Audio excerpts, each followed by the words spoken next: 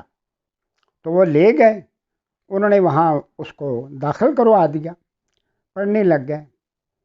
ابھی اس کی عمر 15 سال تھی کہتی ہیں کہ 1824 میں اس نے بریل سسٹم ایجاد کر لیا تھا، لیکن یہاں ہمیں یہ بات یاد رکھنی، کوئی بھی نئی چیز یا نیا کام شروع میں بدعت اور بعد میں سنت اور پھر فرض قرار دے دیا جاتا ہے۔ بڑی مخالفت ہوئی، بہت مزے کی یہ داستان ہے، جب آپ پڑھیں گے تو آپ دیکھیں گے کہ کس کس طرح لوئی کو، اس کے ساتھیوں کو، دوستوں کو اذیتیں دی گئی، رات رات کھڑا رکھا، کھانا نہ دینا سب۔ لیکن وہ لوگ جب ان کو یہ سمجھ آ گیا کہ یہ تو بہت زبردست سسٹم ہے، ہم دنیا کی ہر چیز پڑھ لیں گے، لکھ لیں گے، پڑھ لیں گے اپنے ہاتھوں سے، تو انہوں نے مزید ثابت قدمی کا ثبوت دیتے ہوئے ڈٹے رہے، اور 1834 میں آخر کار بریل کو ایک میڈیم آف انسٹرکشن یا ایک ذریعہ نابینا افراد کا پوری دنیا میں قرار دے دیا گیا 1834 میں۔ اب 1852 میں جو لوئی تھا وہ بہت کم عمری میں 6 جنوری 1852 کو اس دنیا سے چلا گیا۔ بہت کمزور تھا، کئی بیماریاں، کئی مسئلے مسائل تھے، لیکن وہ گیا، لیکن ہمیشہ ہمیشہ کے لیے امر ہو گیا، عمل چھوڑ گیا۔ 20ویں صدی کے شروع میں جو اس کے ساتھی تھے انہوں نے اس کی قبر کھود کر اس کا تابوت نکال لیا۔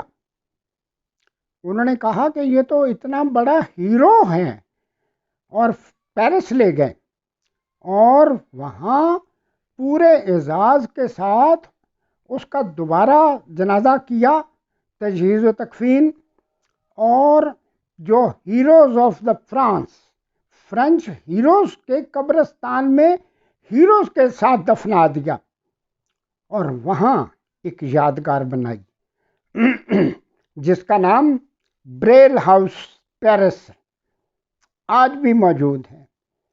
اور وہاں اگر آپ کو فرانس کسی کو جانے کا موقع ملے تو ضرور تھوڑا سا ٹائم نکال کے بریل ہاؤس پیرس میں جائیں اور دیکھیں۔ خاص وہاں یہ انتظام کیا گیا، ان ممالک میں ہفتہ اور اتوار کی چھٹی ہوتی، لیکن ہفتے والے دن بریل ہاؤس کھلا ہوتا ہے، RNIB بھی کھلا ہوتا ہے، تاکہ نابینا افراد جو سامان خریدنا ہوتا ہے، ضرورت کا اسپیشل ایکوپمنٹس خریدنے ہوتے ہیں، تو وہ وہاں سے خرید لیتے ہیں، اور بے شمار لوگ جو ہیں ہفتے والے دن بریل ہاؤس اور اس طرح کے اداروں میں جاتے ہیں اور دیکھتے ہیں۔ یہاں ایک بات اور یاد رکھنے کی ہے کہ بل اس کے کہ ہم آگے بڑھیں، آگے تو بڑھیں گے انشاءاللہ، لیکن بہت سی بنیادی باتیں ہیں۔ دوسری جنگ عظیم کے بعد 1950 کے نزدیک امریکن اسکالرز کا ایک ڈیلیگیشن فرانس گیا۔ ابھی یہ جو بے شمار نو آبادیات بنی تھی ان ممالک میں، ہمارے ایشیا، افریقہ اور یورپ کے ممالک جو ان ویسٹرن پاورز کے قبضے میں آ گئے تھے، وہ آزاد ہو رہے تھے یا آزادی حاصل کر رہے تھے، آزاد ہو رہے تھے۔ پیرس گئے تو انہوں نے دیکھا کہ لاتعداد بلائنڈ وائٹ کین پکڑی ہوئی ہیں، کوئی آ رہا ہے، کوئی جا رہا، کوئی سامان خرید رہا ہے، کوئی کچھ کر رہا ہے۔ جو ان کا لیڈر تھا وہ بہت بڑا اسکالر تھا، اچانک اس کے منہ سے نکلا کہ اب زیادہ دیر انسان کو غلام نہیں رکھا جا سکے گا۔ کیوں نکلا اس کے منہ سے؟ جب اس نے دیکھا کہ یہ جو بلائنڈ کمیونٹی، جس کو ہم نے ہمارے بڑوں نے اور ان کے بڑوں نے ایک useless organs of the body, بے مقصد قسم کا سمجھا تھا معاشرے کا فرد، لیکن آج یہ لوگ اس قابل ہو گئے تو کل ایبل باڈی لوگ اور آگے چل کر ہم نے دیکھا کہ سب نے مل کے 100% دنیا کو اس طرح کی طاقتوں کے غلبے سے آزاد کروا لیا، لاکھوں قربانیاں دیں، ہم نے بھی قربانیاں 47 میں دیں، سب کچھ ہوا۔ تو اب اس کے بعد یہ بات وہاں چلی کہ اب انسان اپنے پاؤں پہ کھڑا ہوگا۔ یہی وجہ ہے کہ میں ہمیشہ یہ ایک بات کہتا رہا ہوں، میری اس بات سے جنہوں نے اختلاف کیا وہ لیک آف نالج، ان کے اپنے علم کی کمی ہے۔ اب بھی میں دہراتا ہوں آپ کے لیے، blindness is not a disability nowadays. Blind کو معذور کہنا، بے مقصد useless organs of the body کہنا، یہ ہماری بدقسمتی، یہ لیک آف نالج ہے۔ اگر ہمارا نالج، علم بلائنڈ کے بارے میں ہو تو ہم بہت سی غلط فہمیاں جو ہمارے ذہنوں میں ڈال دی گئی ہیں، وہی بات جو میں نے آپ کو سنائی تھی کہ پیسے تو دینے کے لیے تیار ہوتے ہیں بھیک کے طور پہ، خیرات کے طور پہ، لیکن بلائنڈ کا ہاتھ پکڑ کے سڑک پار کرانی، رش والی جگہ سے اور دوسری جگہ پہنچا دینا، یہ کرنے کے لیے تیار نہیں۔ ہمارا معاشرہ، کیونکہ بنیادی طور پہ ہم مسلمان ہیں، اور آج سے نہیں، صدیوں سے مسلمان ہیں، شروع سے ہی جن ممالک میں اسلام پھیلا ان میں ہمارے انڈیا پاکستان کا بھی ذکر ہے۔ انڈیا پاکستان میں، لنکا میں، دوسرے ممالک میں جب اسلام عرب سے باہر صحابہ کرام نے، تابعین اور تابعین نے پھیلانا شروع کیا تو ہمارے ملک شروع میں تھے مسلمان، تو ہمارے بہت عرصہ پہلے یہاں آ گئے تھے اور لوگوں کو مسلمان کر لیا، لیکن رسم و رواج اور روایات اور جو سوچ اور خیال تھا وہ وہی رہا۔ اور یہ آگے چل کر بات ہم کریں گے کہ پھر کیا ہوا۔ یہ ایک ایسا موضوع ہے جس پہ کچھ نشستیں آہستہ آہستہ آگے میں چلاؤں گا، اور توقع رکھتا ہوں کہ آپ لوگ بھی پوری طرح سے دلچسپی لیں اور سمجھیں کہ ہم ایک اسلام کے رنگ میں رنگے گئے، سب کچھ ہوا، لیکن معذور افراد کے بارے میں جو ہندوانہ خیالات تھے، یہ بدھ مذہب کے خیالات تھے۔ اواگون کا مسئلہ کیا ہے، روحیں دوبارہ آتی ہیں نہیں آتی ہیں، کیا ہے، اور یہ جو لوگ معذور ہو جاتے ہیں، خاص طور پہ بلائنڈ ہوتے ہیں، ان دنوں تو کوئی دوسرے معذوروں کا زیادہ ذکر ہی نہیں ہوتا تھا، یہ ہمارے گناہوں کا نتیجہ ہیں، معذور افراد کے والدین کے گناہوں کا نتیجہ ہے۔ یہ معذور جو لوگ ہوئے پچھلی جون میں، انہوں نے کوئی ایسے غلط کام کیے تھے جس وجہ سے ان کو معذور یا بلائنڈ جو بھی کچھ بنا کے بھیج دیا گیا ہے۔